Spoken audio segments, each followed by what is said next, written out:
तो दोस्तों आज डेट हो गई है 20 मई 2022 की, साथ ही में दिन है गुरुवार का। तो आज दिन भर के देश दुनिया की ताज़ा और महत्वपूर्ण खबरें आपका भाई लेकर आ चुका है। आइए ज्यादा देर न करते हुए चलते हैं सीधे पहली खबर की तरफ। एम्स अस्पताल के शुल्क में हुआ बदलाव, अब 300 रुपए की सभी जांच होगी बिल्कुल फ्री। हालांकि प्राइवेट वार्ड के चार्ज हो गए हैं 2 गुने। जी हां, एम्स के अस्पताल में इलाज के लिए लाखों करोड़ों लोग देश के अलग अलग हिस्सों से पहुंचते हैं, जिनमें से कई लोग आर्थिक रूप से बहुत कमजोर होते हैं। जानकारी के मुताबिक ऐसे लोगों के लिए राहत भरी खबर आई है। ताज़ा अपडेट के मुताबिक एम्स में अब 300 रुपए तक की सभी जाँचों को बिल्कुल फ्री में किया जाएगा। एम्स प्रशासन ने बीते गुरुवार को एक आदेश जारी किया है। इसी आदेश के मुताबिक प्रशासन ने 300 रुपए तक की सभी जांचें बिल्कुल फ्री कर दी हैं। यानी कि इस आदेश के बाद ब्लड जांच, एक्सरे और अल्ट्रासाउंड समेत कई जांचें बिल्कुल फ्री में होंगी। हालांकि एम्स अस्पताल के प्रशासन ने प्राइवेट वार्ड का शुल्क 2 गुना तक बढ़ा दिया है। तो आइए अब चलें अगली खबर की तरफ। खाद्य तेलों की कीमतों में तेजी पे लगेगा ब्रेक, पाम तेल पे लगे प्रतिबंध को हटाएगा इंडोनेशिया। जी हां, महंगाई की तगड़ी मार झेल रही देश की आम जनता के लिए बीते गुरुवार को राहत भरी खबर आई है। दरअसल आने वाले समय में खाद्य तेल यानी कि जो खाने वाले तेल है उनकी कीमतों में गिरावट आ सकती है। दोस्तों ऐसा इस वजह से होगा कि इंडोनेशिया ने बीते दिनों लगाया पाम ऑयल के निर्यात पे प्रतिबंध हटाने का फैसला लिया है। आसान सी भाषा में कहें तो आने वाले दिनों में खाने वाले तेलों के दामों में गिरावट हो सकती है। आइए चलें अगली खबर की तरफ। 5G की सेवा देश में सितंबर के महीने से शुरू होगी। साथ ही बताया गया है इसकी वजह से 1.5 लाख लोगों को मिलेगा रोजगार। जी हां, देश में इस साल सितंबर या अक्टूबर से 5G की सेवाएं शुरू हो जाएंगी। साथ ही ये जानकारी आई है कि 5G के जरिए 1.5 लाख से ज्यादा लोगों को रोजगार मिल सकता है। इस मामले में केंद्रीय मंत्री अश्विनी वैष्णव ने अभी हाल ही में बुधवार को कहा कि 5G की सेवाओं के लिए लगभग सभी तरह की तैयारियां पूरी हो गई हैं और ये सेवा सितंबर या अक्टूबर तक शुरू हो जाएगी। इसी से जुड़ी एक और खबर देखें कि IIT मद्रास में 5G कॉल का सफल परीक्षण हुआ। इस मौके पर IT मंत्री ने टीम के साथ मिलकर मनाया जश्न। जी हाँ, भारत ने 5G कॉल का बीते रोज सफलतापूर्वक परीक्षण कर लिया है। रेल और संचार व इलेक्ट्रॉनिक्स और सूचना प्रौद्योगिकी मंत्री अश्विनी वैष्णव ने इसकी जानकारी दी है। आइए चलें अगली खबर की तरफ। दिल्ली एक बार फिर से हुई शर्मसार। 13 साल की मासूम से 8 लोगों ने किया दुष्कर्म यानी कि बलात्कार। 4 लोगों को इस मामले में किया गया गिरफ्तार। जी हाँ, राष्ट्रीय राजधानी दिल्ली में एक 13 साल की बच्ची के साथ सामूहिक दुष्कर्म करने का मामला सामने आया है। जानकारी के मुताबिक इस घटना में एक किशोर समेत 8 लोग शामिल हैं। हालांकि अच्छी बात यह है कि इस मामले में 4 लोगों को दिल्ली पुलिस ने गिरफ्तार कर लिया है। आरोपियों की पहचान मोहित, आकाश, शाहरुख और एक किशोर यानी कि छोटे बच्चे के रूप में हुई है। दिल्ली DCP की तरफ से पूरे घटना की जानकारी दी गई है। आप चाहें तो इस घटना की पूरी जानकारी विस्तार से पढ़ सकते हैं, जो कि अभी आपके स्क्रीन पे दिखाई जा रही है। तो आइए चलें अगली खबर की तरफ। घरेलू और कमर्शियल गैस सिलेंडर फिर हुए महंगे। दाम बढ़ने के बाद दिल्ली में घरेलू गैस का भाव 1000 रुपए के हो गया है पार। जी हाँ, तेल और गैस कंपनियों ने बीते गुरुवार की सुबह आम आदमी को महंगाई की एक और खुराक दी। जानकारी के मुताबिक घरेलू और कमर्शियल गैस सिलेंडर के दाम बढ़ा दिए गए हैं। आप नहीं जानते हैं तो आपको बता दें, इस महीने में दूसरी बार दाम बढ़ाए गए हैं। हालांकि इस बार घरेलू गैस सिलेंडर पर काफी मामूली 3.5 रुपए की बढ़ोतरी की गई है। इस बढ़ोतरी के बाद अब राजधानी दिल्ली में घरेलू गैस सिलेंडर की कीमत 1003 रुपए हो गई है। वहीं देश की आर्थिक राजधानी यानी कि मुंबई में अब इसकी कीमत 1002 रुपए 50 पैसे हो गई है। कोलकाता में 129 रुपए तो चेन्नई में 1018 रुपए 50 पैसे हो गई है। वैसे आपको बता दें, पिछली बार इसी महीने में 7 मई को 50 रुपए की वृद्धि की गई थी। घरेलू गैस सिलेंडर के अलावा अगर बात करें कमर्शियल यानी कि 19 किलो वाले सिलेंडर की, तो इसके दामों में भी मामूली सी 8 रुपए की बढ़ोतरी की गई है। बढ़ोतरी करने के बाद अब राजधानी दिल्ली में कमर्शियल गैस सिलेंडर का दाम 2354 रुपए हो गया है। साथ ही महंगाई को लेकर एक और बड़ी खबर आई है। जानकारी के मुताबिक इंडिया रेटिंग एंड रिसर्च ने अभी हाल ही में बुधवार को एक रिपोर्ट में कहा है कि लगातार बढ़ रही महंगाई से चालू वित्तीय वर्ष यानी कि साल 2022 और 23 के दौरान फिलहाल राहत मिलने की उम्मीद नहीं है। यानी कि साल 2022 और 23 के दौरान ये महंगाई आम जनता को इसी तरह से परेशान करती रहेगी। मेरे भाइयों, अगली खबर के बारे में बताने से पहले आपसे एक छोटी सी रिक्वेस्ट है कि हमारे इस वीडियो को लाइक कर दें और शेयर कर दें, क्योंकि आपका लाइक और शेयर करना ही होता है हमारी मेहनत का फल। साथ ही में रोजाना के मुख्य समाचार और सरकारी खबरें फटाफट से जानने के लिए आप हमारे इस चैनल सब कुछ सीखो जानो को सब्सक्राइब कर सकते हैं। अगर आप सब्सक्राइब करते हैं तो बेल का आइकन भी जरूर दबाएं। आपके लाइक शेयर करने से या सब्सक्राइब करने से हमें काफी ज्यादा हौसला मिलता है। तो आइए अब चलें अगली खबर की तरफ। राबिया नाम की लड़की के चक्कर में बन गए ISI के एजेंट। पंजाब के अमृतसर से 2 जासूसों को किया गया है गिरफ्तार। हनी ट्रैप में फंसकर 17 साल से लीक कर रहे थे सेना की जानकारी। जी हां, पाकिस्तान की खुफिया एजेंसी ISI द्वारा भारतीय नागरिकों को हनी ट्रैप में फंसाकर यानी कि लड़कियों के जाल में फंसाकर खुफिया एजेंट बनाने का एक मामला सामने आया है। जानकारी के मुताबिक इसी मामले में 2 जासूसों को पंजाब पुलिस के स्टेट स्पेशल ऑपरेशन सेल ने गिरफ्तार किया है। साथ ही बताया गया है कि इनमें से एक एजेंट 17 साल से भारतीय सेना की जानकारियां पाकिस्तान को भेज रहा था। जानकारी के मुताबिक दोनों जासूसों की पहचान जफर, रियाज और शमशाद के रूप में हुई है। आरोपी रियाज ने पुलिस को जानकारी दी है कि वो सन 2005 में पाकिस्तान गया था, जहां उसकी मुलाकात राबिया नाम की एक लड़की से हुई थी और दोनों में प्यार हो गया। फिर दोनों ने शादी कर ली। फिर इसके बाद इसी राबिया नाम की लड़की ने रियाज की मुलाकात ISI अधिकारी आवेश से करवाई। फिर इसके बाद ये पूरा मामला शुरू हो गया। तो आइए चले अगली खबर की तरफ। बच्चे को जन्म देगी रेप पीड़िता, चाहे पाले या ना पाले। इस मामले में पटना हाईकोर्ट ने कहा कि स्वास्थ्य विभाग देगा 1 लाख रुपए, साथ ही NGO करेगा बच्चे की देखभाल। जी हां, बिहार की एक नाबालिग रेप पीड़िता को पटना हाईकोर्ट से गर्भपात की यानी कि बच्चा गिराने की इजाजत नहीं मिली है। पटना हाईकोर्ट ने कहा है कि 30 से 32 सप्ताह का गर्भ है और इस हालत में गर्भपात कराना यानी कि बच्चे को गिराना बहुत ही खतरनाक है। इसके साथ ही कोर्ट ने सरकार को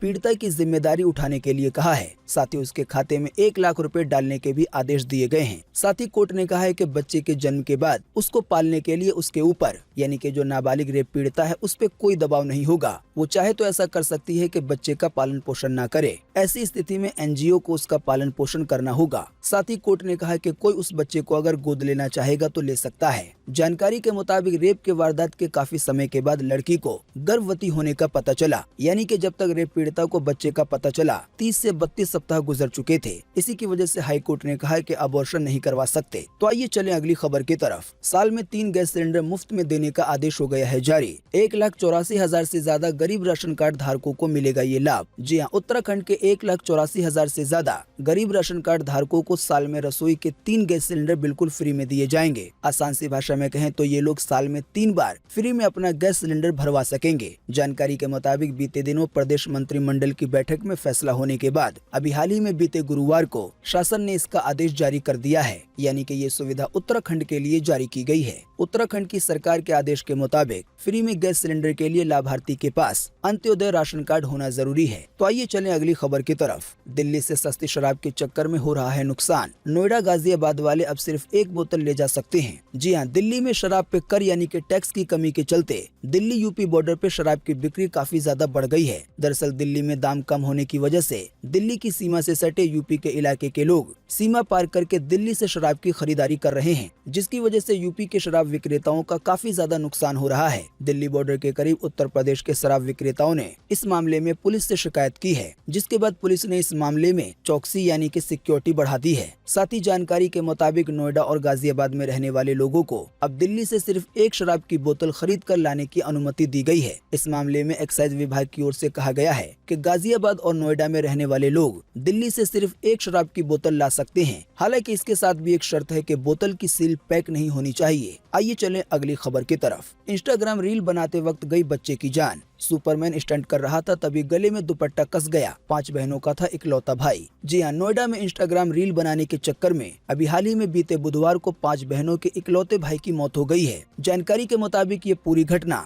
मासूम की 4 बहनों के सामने हुई। अपडेट के मुताबिक वो सुपरमैन की तरह उड़ने की कोशिश कर रहा था। इसके लिए उसने अपनी गर्दन में दुपट्टा बांधकर छत पर लगे कुंडे में टांग दिया। फिर इसी दौरान शॉर्ट वीडियो बनाने के चक्कर में जो दुपट्टा उसने पीछे बांधा हुआ था वो उसके गले में कस गया और इसकी वजह से उसकी जान चली गई। साथ ही बताया गया है कि पुलिस को 51 सेकंड का एक वीडियो मिला है, जिसमें नीचे कूदने से पहले तक का सारा घटनाक्रम इस वीडियो में कैद है। दोस्तों, अगली खबर के बारे में बताने से पहले आपके लिए एक बड़ा सर्वे और एक बड़ा सवाल। अगर आप इसमें हिस्सा लेंगे तो काफी कुछ पता चलेगा। दोस्तों, आपको इसी वीडियो के नीचे कमेंट बॉक्स में कमेंट करके बताना है कि पूरी दुनिया में किस धर्म के लोगों की आबादी सबसे ज्यादा है। तो फटाफट से आप अपना जवाब वीडियो को पूरा देखने के बाद इसी वीडियो के नीचे कमेंट बॉक्स में जरूर लिखें। आपके दिए हुए जवाब से काफी कुछ पता चलता है। आइए चलें अगली खबर की तरफ। देश के 5 राज्यों में खुलेगी चेक बाउंस मामलों की विशेष अदालतें। देश के सबसे बड़े कोर्ट सुप्रीम कोर्ट ने दिया है ये निर्देश। जी हां, सुप्रीम कोर्ट ने चेक बाउंस मामलों में तत्काल निपटारे के लिए 1 सितंबर से 5 राज्यों में जज की विशेष अदालतों के गठन का निर्देश दिया है। जानकारी के मुताबिक ये खास अदालतें महाराष्ट्र, दिल्ली, गुजरात, उत्तर प्रदेश और राजस्थान में खोली जाएंगी। और साथ ही जैसा कि हमने आपको बताया, ये अदालतें खास करके चेक बाउंस वाले मामले देखेंगी और उनका जल्द से जल्द निपटारा करेंगी। आइए चलें अगली खबर की तरफ। तालिबानी फरमानों पे अफगान सरकार की सफाई। सिराजुद्दीन हक्कानी बोला, हम लड़कियों की शिक्षा के खिलाफ नहीं हैं, जल्दी खोलेंगे हाई स्कूल। जी हां, तालिबान ने लड़कियों और महिलाओं के लिए जल्दी अच्छी खबर का वादा किया है। जानकारी के मुताबिक अफगानिस्तान के होम मिनिस्टर और तालिबान के को डिप्टी लीडर यानी कि सिराजुद्दीन हक्कानी ने हाई स्कूल खोलने का वादा किया है। साथ ही इसी मामले में उनका कहना है कि जो महिलाएं तालिबान शासन का विरोध कर रही हैं, उन्हें घर के अंदर ही रहना चाहिए। दरअसल अफगानिस्तान पर तालिबान के कब्जे के बाद लड़कियों के लिए हाई स्कूल और कॉलेज बंद कर दिए गए थे। CNN की रिपोर्ट के मुताबिक हक्कानी ने अब कहा है कि मैं कुछ स्पष्टीकरण देना चाहता हूं कि जल्दी लड़कियों के लिए भी हाई स्कूल और कॉलेज खोल दिए जाएंगे। आइए चले अगली खबर की तरफ। नवजोत सिंह सिद्धू को सुप्रीम कोर्ट से लगा बड़ा झटका। 34 साल पुराने रोड रेज मामले में 1 साल की हुई सजा। जी हां, नवजोत सिंह सिद्धू को रोड रेज मामले में बड़ा झटका लगा है। जानकारी के मुताबिक उनको देश के सबसे बड़े कोर्ट ने 1 साल की सजा सुनाई है। असल में जिस केस को लेकर ये सजा सुनाई गई है, ये मामला सन 1988 का है, यानी कि लगभग 34 साल पहले का। मामला कुछ यूँ है कि उस समय नवजोत सिंह सिद्धू की एक बुजुर्ग के साथ कहासुनी हो गई। कहासुनी बाद में हाथापाई में बदल गई। इसी दौरान सिद्धू ने बुजुर्ग को घुटने पे मारकर गिरा दिया। हालांकि जब उसको अस्पताल ले जाया गया तो पता चला कि उसकी मौत हो गई है हार्ट अटैक से। तो ये मामला तभी से चल रहा है। साथ ही इस कोर्ट के फैसले के बाद नवजोत सिंह सिद्धू का भी एक बयान आया है, जिसमें उन्होंने कहा है कि वो कानून का पालन करेंगे। साथ ही एक और जानकारी के मुताबिक इस सजा को रोकने के लिए यानी कि इसके विरोध में एक पिटीशन फाइल कर सकते हैं। हालांकि देश के सबसे बड़े कोर्ट यानी कि सुप्रीम कोर्ट ने जिस तरह से फैसला सुनाया है, उसके हिसाब से जल्द ही नवजोत सिंह सिद्धू कभी भी सलाखों के पीछे हो सकते हैं। आइए चले अगली खबर की तरफ। ज्ञानवापी मस्जिद सर्वे की दूसरी रिपोर्ट में हुआ बड़ा खुलासा। साथ ही कोर्ट में इस मामले की सुनवाई फिर टली। जी हां, वाराणसी के ज्ञानवापी मस्जिद परिसर में हुए सर्वे के दौरान तहखाने की दीवार हटाने और वुजू खाने की मछलियों के प्रकरण समेत अन्य मामलों पर अब 23 मई को सुनवाई होगी। वहीं अभी हाल ही में बीते गुरुवार को अदालत में दाखिल सर्वे रिपोर्ट पर भी 23 मई को ही सुनवाई होगी। जानकारी के मुताबिक सर्वे की दूसरी रिपोर्ट कोर्ट में पेश होने के बाद बड़ा खुलासा हुआ है। बताया गया है कि मस्जिद में सनातन धर्म या आसान सी भाषा में कहें तो हिंदू धर्म से जुड़े कई सारे चिन्ह मिले हैं। सर्वे की दूसरी रिपोर्ट में दावा किया गया है कि मस्जिद के गुंबद और दीवारों के साथ ही कई जगहों पर स्वास्तिक, डमरू, हाथी के सूंड, पान, घंटियां सहित देवी देवताओं के प्रतीक मौजूद हैं। कमीशन की इस रिपोर्ट में इस बात को साफ किया गया है कि मुस्लिम पक्ष जिसे फव्वारा कह रहा है, उसमें पाइपलाइन डालने की भी कोई जगह नहीं है। यानी कि मस्जिद के अंदर के जिस चीज को हिंदू पक्ष शिवलिंग बता रहा है, उसको मुस्लिम पक्ष शुरू से ही फव्वारा कह रहा है। आइए इसी तरह की एक और खबर देखें अगली खबर में। 26 मई को कृष्ण जन्मभूमि ईदगाह केस की पहली सुनवाई होगी। अब मथुरा की शाही ईदगाह की जमीन श्री कृष्ण जन्मभूमि को सौंपने की गई है मांग। अब इसको लेकर भी खुल गया है केस। जी हां, मथुरा में श्री कृष्ण जन्मभूमि विवाद मामले में कोर्ट ने रिवीजन पिटीशन स्वीकार कर ली है। अभी हाल ही में बीते गुरुवार को इस मामले में जिला जज कोर्ट में सुनवाई हुई। इसी मामले में जिला जज राजीव भारती की कोर्ट ने श्री कृष्ण जन्म स्थान बनाम शाही ईदगाह मस्जिद मामले में कहा है कि अब इस मामले में सुनवाई लोअर कोर्ट में होगी 26 मई को। दोस्तों, असल में पूरा मामला यह है कि मथुरा में एक 13 एकड़ से ज्यादा की जमीन है। जानकारी के मुताबिक 13 एकड़ जमीन में से करीब 11 एकड़ जमीन पर श्री कृष्ण जन्म स्थान का मंदिर बना हुआ है, जबकि लगभग 2.25 एकड़ जमीन पर शाही ईदगाह मस्जिद बनी हुई है। तो हिंदू पक्ष की तरफ से इसी जमीन की मांग की जा रही है जिसपे ईदगाह मस्जिद बनी हुई है। इस वाले ईदगाह मस्जिद को लेकर भी ये दावा किया जा रहा है कि पहले यहाँ पे मंदिर था, लेकिन औरंगजेब के जमाने में इसे तोड़कर ईदगाह मस्जिद बनवा दिया गया। तो जैसा कि हमने आपको बताया, इसी मामले में जल्द ही आने वाले 26 मई को सुनवाई होगी। आइए चलें अगली खबर की तरफ। औरंगजेब के मकबरे को लेकर विवाद हो गया है शुरू। जानकारी के मुताबिक औरंगाबाद के औरंगजेब का मकबरा 5 दिनों के लिए कर दिया गया है बंद। मनसे ने अभी हाल ही में इसे तोड़ने की दी थी धमकी। जी हाँ, ज्ञानवापी मस्जिद विवाद के बीच औरंगाबाद में स्थित औरंगजेब के मकबरे को अभी हाल ही में बीते गुरुवार को 5 दिनों के लिए बंद कर दिया गया है। जानकारी के मुताबिक अभी हाल ही में बीते मंगलवार को महाराष्ट्र नव निर्माण सेना के प्रवक्ता गजनान काले ने एक बयान में कहा कि इसको तोड़ देना चाहिए। इसके बाद एक मस्जिद की समिति ने बीते बुधवार को इस जगह को बंद करने की कोशिश की। हालांकि इस विवाद के बीच ये फैसला राज्य सरकार की ओर से चला गया और अब इस मकबरे को सीधे राज्य सरकार की ओर से बंद कर दिया गया है 5 दिनों के लिए। साथ ही जानकारी में बताया गया है कि औरंगजेब की मौत सन 1707 में हुई थी। फिर इसी के बाद औरंगजेब के बेटे मोहम्मद आजम शाह ने इस मकबरा को बनवाया था।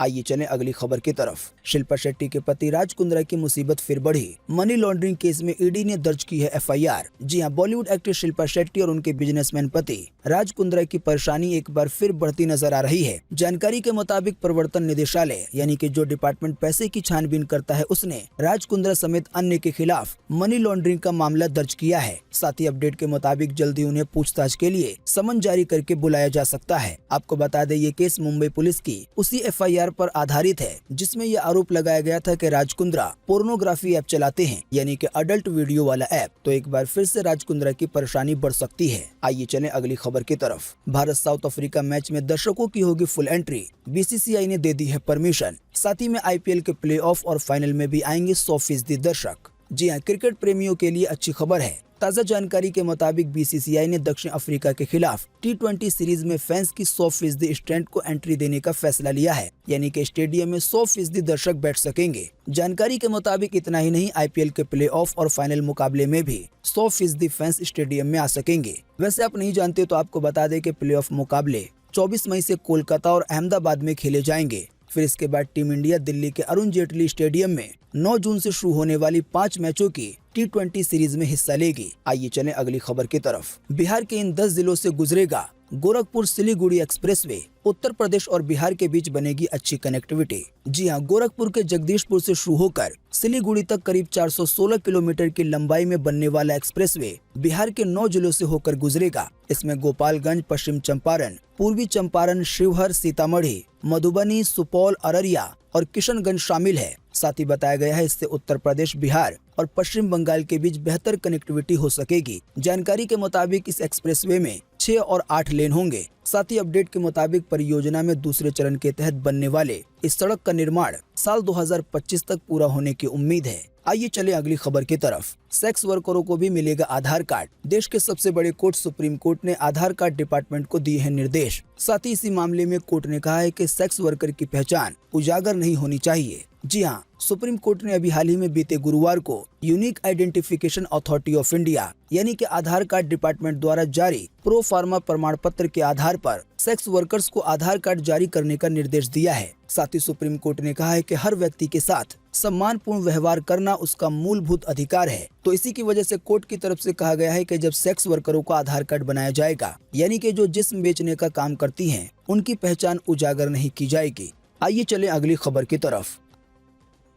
ओकला की नई रिपोर्ट हुई जारी। इंटरनेट स्पीड में भारत की ग्लोबल रैंकिंग 2 अंकों से सुधरी। जी हां, बीते अप्रैल के महीने में ग्लोबल मोबाइल इंटरनेट स्पीड के मामले में भारत ने छलांग लगाई है, जिसके बाद भारत की रैंकिंग में 2 अंकों का सुधार हुआ है। हालांकि इसी दौरान ग्लोबल ब्रॉडबैंड इंटरनेट स्पीड के मामले में भारत 76वें नंबर से खिसक 72वें नंबर पर आ गया है, यानी कि इंटरनेट की स्पीड थोड़ी सी अच्छी हुई है। भारत के 72वें स्थान पे आने का आसान सा मतलब ये है कि पूरी दुनिया भर में 71 ऐसे देश हैं जहां पर इंटरनेट की स्पीड भारत से ज्यादा है। इस ग्लोबल रैंकिंग की रिपोर्ट में यूनाइटेड अरब अमीरात यानी कि यूएई और सिंगापुर टॉप है इंटरनेट की स्पीड के मामले में। आइए चले अगली खबर की तरफ। आइए चलते हैं अगली खबर की तरफ। केंद्रीय गृह मंत्री अमित शाह से मिले भगवंत मान। इसी दौरान पंजाब के सीएम बोले, राष्ट्रीय सुरक्षा से कोई समझौता नहीं, पार्टी से ऊपर उठकर देंगे साथ। जी हां, पंजाब के सीएम भगवंत मान ने कहा है कि राष्ट्रीय सुरक्षा से बढ़कर हमारे लिए कुछ भी नहीं है। ये देश रहेगा तो हम रहेंगे, कोई मंत्री या मुख्यमंत्री रहेगा, हम पार्टीबाजी से ऊपर उठकर इसके लिए काम करेंगे। पंजाब के मुख्यमंत्री मान अभी हाल ही में गुरुवार को यानी कि बीते रोज दिल्ली में केंद्रीय गृह मंत्री अमित शाह से मिलने पहुंचे। पंजाब के मुख्यमंत्री ने कहा कि गृह मंत्री अमित शाह से ये उनकी पहली मुलाकात थी, जिसमें दोनों के बीच सकारात्मक चर्चा हुई, यानी कि अच्छी बातचीत हुई। साथ ही जैसा कि हमने आपको बताया, भगवंत मान ने ये कह दिया है कि अगर देश की सुरक्षा को लेकर कोई बात होगी तो वो केंद्र सरकार के साथ अच्छे से मिलकर काम करेंगे, अपनी पार्टी से ऊपर होकर, क्योंकि देश की सुरक्षा के साथ कोई समझौता नहीं किया जाएगा। आइए आपको अगली खबर में बताते हैं मौसम का ताजा अपडेट। मौसम विभाग की तरफ से आज 20 मई 2022 के लिए जारी किया गया है पूर्वानुमान। जी हां, मौसम विभाग के अनुसार अगले 24 घंटे के दौरान यानी कि आज 20 मई को तटीय कर्नाटका में, उत्तरी आंतरिक कर्नाटका में, केरल के कुछ हिस्सों में, लक्षद्वीप में, अंडमान निकोबार द्वीप समूह में, साथ ही पश्चिमी असम में, मेघालय में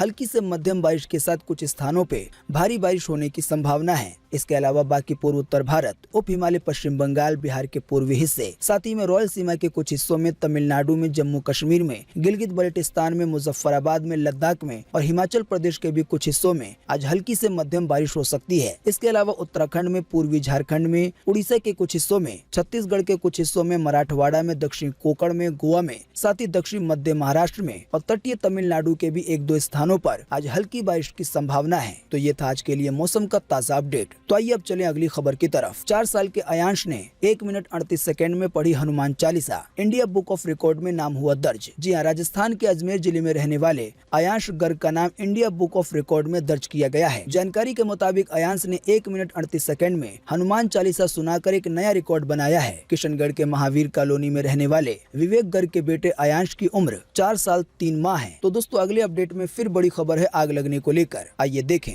आइए चलें अगली खबर की तरफ। दिल्ली में आग का सिलसिला अभी भी है जारी। मुंडका, नरेला और रोहिणी कोट के बाद बवाना की थिनर फैक्ट्री में लगी आग, एक की हुई मौत और 7 लोग हुए घायल। जी हाँ, पिछले कुछ दिनों से दिल्ली में आग लगने की घटनाएं लगातार सामने आ रही हैं। मुंडका, नरेला और रोहिणी कोट के बाद अब दिल्ली के बवाना इंडस्ट्रियल इलाके में एक मैन्युफैक्चरिंग यूनिट की पहली मंजिल पर भयंकर आग लगी। जानकारी के मुताबिक इस घटना में एक व्यक्ति की मौत हो गई है, वहीं 7 लोग घायल हैं। घायलों को जीडीपी अस्पताल में भर्ती कराया गया है। बताया गया है कि घायलों में से कईयों की हालत गंभीर बनी हुई है। साथ ही ये भी जानकारी दी गई है कि जिस फैक्ट्री में आग लगी है वो एक थिनर फैक्ट्री थी, यानी कि केमिकल वगैरह की फैक्ट्री। आइए अगली खबर में देखें पीएम मोदी को लेकर ताजा अपडेट। आइए चलें अगली खबर की तरफ। भारत ने दिखाया बड़ा दिल, प्रतिबंध के बावजूद इस देश को भेजा हजारों टन गेहूं। जी हां, भारत ने बीते सप्ताह गेहूं के निर्यात पर, यानी कि गेहूं को अपने देश से दूसरे देश भेजने पर रोक लगा दी थी। इसके पीछे सरकार ने घरेलू बाजार में गेहूं की कीमतों को कंट्रोल करने की वजह बताया। लेकिन गेहूं निर्यात पे प्रतिबंध लगाने के फैसले के बीच भारत ने मिस्र को 61,500 टन गेहूं भेज दिया है। देश द्वारा गेहूं निर्यात पे प्रतिबंध लगाने के बाद ये सबसे बड़ी विदेशी खेप भेजी गई है। दोस्तों, वैसे आप नहीं जानते हैं तो आपको बता दें कि पैदावार कम होने के कारण गेहूं के दाम बढ़ने लगे हैं। इसी की वजह से आटा भी महंगा हो गया है। तो सरकार ने इसके दामों को कंट्रोल करने के लिए जो गेहूं दूसरे देशों को भेजा जाता था उस पर रोक लगा दी, ताकि अपने देश के अंदर गेहूं वगैरह की कीमत और ज्यादा ना बढ़े। पर इसी के बीच एक करार के तहत मिस्र को 61,500 टन गेहूं भेजा गया। आइए चलें अगली खबर की तरफ। घर घर राशन बांटने की योजना पे लगाई रोक। जी हां, दिल्ली के उच्च न्यायालय यानी कि हाई कोर्ट ने बीते गुरुवार को केजरीवाल सरकार को झटका देते हुए घर घर राशन बांटने की योजना को फिर से रद्द कर दिया है। हाई कोर्ट ने आम आदमी पार्टी के नेतृत्व वाली सरकार की घर घर राशन बांटने की योजना को ये कहते हुए रद्द कर दिया कि इस योजना के लिए केंद्र सरकार के अनाज का इस्तेमाल नहीं किया जा सकता। दोस्तों, वैसे आप नहीं जानते हैं तो आपको बता दें कि दिल्ली सरकार राशन कार्ड के जरिए जो राशन मिलता है वो राशन लोगों के घर तक पहुंचाना चाहती है। हालांकि अब इसी मामले में हाई कोर्ट ने रोक लगा दी है, ये कहते हुए कि आप केंद्र सरकार के राशन का इस्तेमाल नहीं कर सकते। आइए चलें अगली खबर की तरफ। निकाह जरीन ने इस्तांबुल में लहराया तिरंगा, महिला विश्व बॉक्सिंग चैंपियनशिप में जीता स्वर्ण पदक यानी कि गोल्ड मेडल। जी हां, भारत की निकाह जरीन ने तुर्की के इस्तांबुल में महिला विश्व चैंपियनशिप में स्वर्ण पदक यानी कि गोल्ड मेडल जीता है। जानकारी के मुताबिक उन्होंने अभी हाल ही में बीते गुरुवार को फ्लाई वेट फाइनल में थाईलैंड की जीत पोंग जूटामेंस पे जीत दर्ज की और भारत का नाम रोशन किया। वैसे आपको बता दें, निकाह जरीन से पहले मैरी कॉम ने 2005, 2006,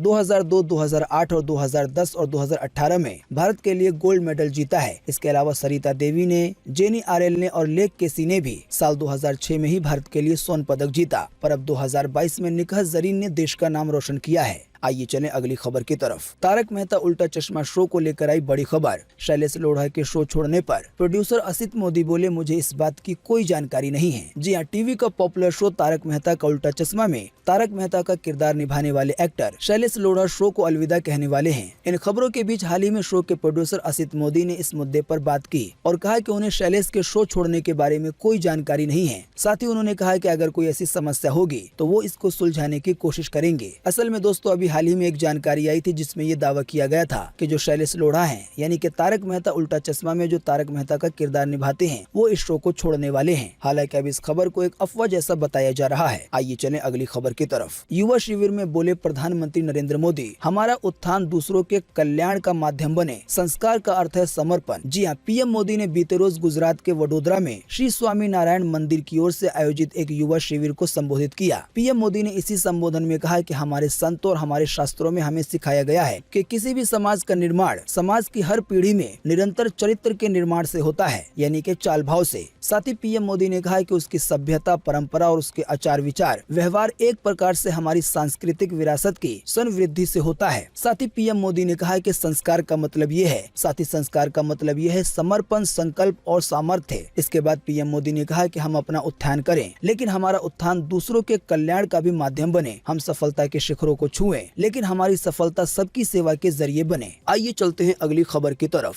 सलमान खान क्यों है अब तक कुंवारे? पिता सलीम खान ने इस मामले में बताई बेटे की कमी। जी हाँ, बॉलीवुड के दबंग यानी कि सलमान खान इंडस्ट्री के साथ साथ अपने फैंस के दिलों पे भी राज करते हैं। हालांकि उनकी शादी को लेकर फैंस समेत अक्सर लोग ये सवाल करते रहते हैं कि आखिर वो शादी कब करेंगे। हालांकि अब ताज़ा जानकारी के मुताबिक इसी मामले में सलमान खान के पिता ने अपने एक इंटरव्यू में यानी कि सलीम खान ने बताया है कि ये एक ऐसी कमी है जिसके चलते सलमान खान की शादी नहीं हो पा रही है और वो इसकी वजह से कुंवारे रहेंगे। सलीम खान ने बताया कि अगर आज के दौर में सलमान खान कुंवारे हैं तो इसके जिम्मेदार वो खुद हैं। सलीम खान आगे कहते हैं कि मेरे बेटे को कभी भी किसी से प्यार नहीं हुआ है और इसी की वजह से वो अब तक कुंवारा है। तो दोस्तों आइए चलें अगली खबर की तरफ। अगली खबर में आपके लिए ताज़ा अपडेट है कोरोना वायरस को लेकर। बीते रोज एक बार फिर से मिले 2300 से ज्यादा नए मामले। इसी दौरान 10 लोगों ने गंवाई है अपनी जान। जी हाँ, बीते रोज एक बार फिर से 2300 से ज्यादा नए मरीज मिले हैं कोरोना वायरस के। इन नए मरीजों के मिलने के बाद अब देश में कोरोना वायरस के टोटल मरीजों की संख्या 4,31,00,000 से ज्यादा हो गई है। वहीं इसी दौरान बीते रोज 10 लोगों की जान एक बार फिर से गई। अब मरने वालों की संख्या अपने देश में 5,24,303 हो गई है जब से अपने देश में कोरोना की शुरुआत हुई है। हालांकि अच्छी बात ये रही इसी दौरान 2500 से ज्यादा लोग ठीक भी हुए हैं कोरोना से। इसके अलावा अब जो लोग बचे हैं, जिन लोगों का अभी भी इलाज चल रहा है, उनकी संख्या अब अपने देश में 15,419 है। तो आइए चलें अगली खबर की तरफ। तो दोस्तों आज 20 मई 2022 की यही मुख्य समाचार और बड़ी खबरें थी। उम्मीद करते हैं इससे आपको काफी कुछ जानकारी मिली होगी। वीडियो में जाते जाते आपसे बस एक छोटी सी रिक्वेस्ट है कि वीडियो को लाइक कर दें और शेयर कर दें। साथ ही में अभी तक आपने हमारे चैनल को अगर सब्सक्राइब नहीं किया है तो हमारे इस चैनल यानी कि सब कुछ सीखो जानो को सब्सक्राइब करके बेल का आइकन भी जरूर दबाएं। आपका लाइक और शेयर करना और सब्सक्राइब करना ही होता है हमारी मेहनत का फल।